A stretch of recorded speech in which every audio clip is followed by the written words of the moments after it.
Hello दोस्तों आज मैं आपको एक शॉर्ट नॉलेज देता हूँ र्यूमस क्रिस्पस के बारे में। र्यूमस क्रिस्पस एक होम्योपैथी मेडिसिन है जो कि क्रॉनिक ड्राई कफिंग में बहुत अच्छा रिजल्ट देती है।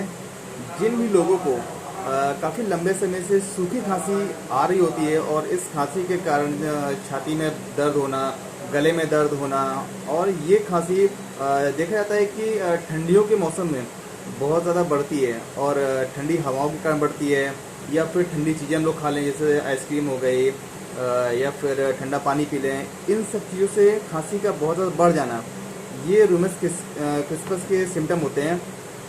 रूमस क्रिस्पस और भी चीज़ों में बहुत ज़्यादा इफेक्टिव है, जैसे एलर्जिक डर्मेटाइटिस में या फिर एसिडिटी में। रूमस क्रिस्पस का यूज़ हम लोग मदर टिंचर या फिर पोटेंसीज में कर सकते हैं।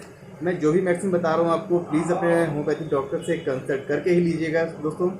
आशा करता हूँ आपको ये शॉर्ट नॉलेज रूमस क्रिस्पस के बारे में अच्छी लगी होगी।